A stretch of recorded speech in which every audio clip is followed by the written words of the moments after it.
Students and welcome to my channel Vishal Kumar ji. तो विशाल कुमार जी के जिसमें एक बार आपका फिर से स्वागत है।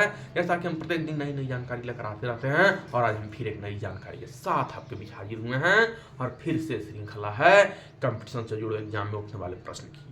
हम प्रत्येक दिन आपके पास नई नई जानकारी लेकर आते रहते हैं, जैसे कि SSC, railway, MTS, teacher, bank, यहाँ तक कि सिविल सर्विसेज के एग्जाम जैसे BPS और UPSC जैसे टफेस्ट एग्जाम में भी उस प्रश्न को एक बार नहीं, दो बार नहीं, बार बार दोहराया जाता है। तो चलिए आज हम चलते हैं अपने लक्ष्य की ओर बिना देर किए, बिना समय गवाए।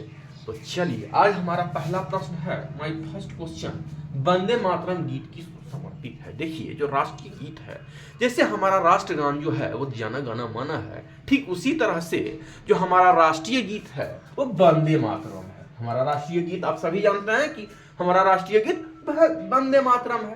तो ये किसको समर्पित है? ये किसको समर्पित है? तो ये मातृभूमि को समर्पित है। किसको समर्पित है? मातृभूमि को। चलिए दूसरा प्रश्न है, बॉम्बे एसोसिएशन की स्थापना कब हुई? When established Mumbai association. तो यहाँ पूछा गया कि बॉम्बे एसोसिएशन की स्थापना कब हुई? तो वही 1852 में। कब हुई?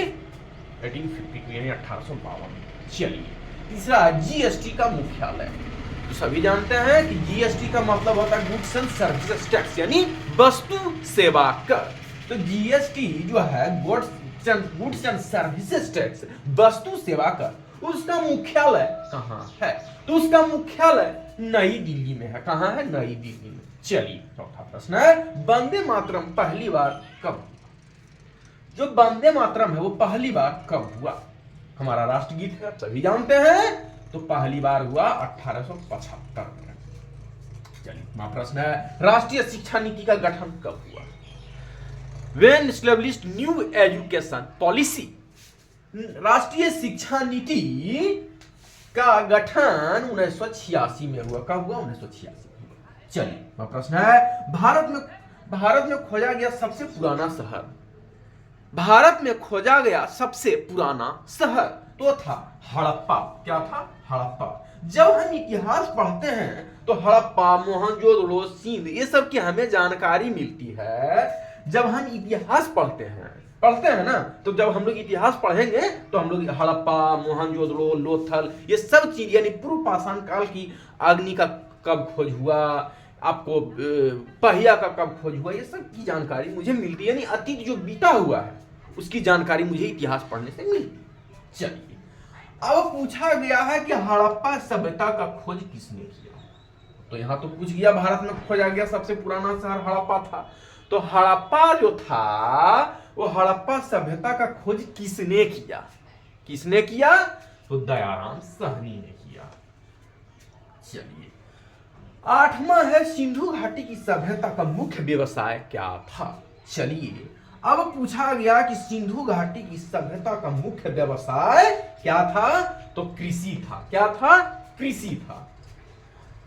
नौवां है, शेक्सपियर ऑफ इंडिया किसे कहा जाता है? तो किसको कहा जाता है? तो कालिदास को कहा जाता है। पढ़े ना शेक्सपियर ऑफ इंडिया, कालिदास। 10वां और अंतिम प्रश्न है, बंगाल केसरी किसे कहा जाता है? तो जिस प्रकार से पंजाब केसरी लाला लाजपत राय को कहा जाता है, ठीक उसी तरह से बंगाल केसरी आशुतोष मुखर्जी को कहा जाता है। किसको कहा जाता है? आशुतोष मुखर्जी। चलिए तो it is a very most important question for competition exam like SSC, railway, MTS, BPSC, BSS and most toughest exam UPSC जैसे बड़े बड़े प्रतियोगिता परीक्षा में इस प्रश्न को एक बार नहीं, दो बार नहीं, बार बार दोहराया जाता है। तो ये जो जानकारी हम आपके बीच लेकर आ रहे हैं वैसे बड़े बड़े एग्जाम में प्रतियोगिता में उठने वाले प्रश्न SSC, railway, bank, MTS, BPSC, यहाँ तक कि सिविल सर्विसेज एग्जाम BPSC और UPSC जैसे बड़े एग्जाम में इस प्रश्न को एक बार नहीं, दो बार नहीं, बार बार दोहराया जाता है। तो आज हमारे इस वीडियो में फिलहाल इतना ही। जो भी स्टूडेंट्स कंपटीशन की तैयारी कर रहे हैं हमारे इस वीडियो को देखें, लाइक करें, सब्सक्राइब करें, अपने अपने मित्रों को शेयर करें। हम फिर आपके पास एक नई जानकारी के साथ मिलेंगे। तो आज विशाल कुमार जी के जी इसमें इतना ही। फिर मैं मिलूंगा एक नई जानकारी के साथ। I meet you next information and another days, and students will be let's of prepare competition exam, let's of BPSC and civil services exam, UPSC and BPSC. Watch my videos, like, subscribe of these videos. Thank you.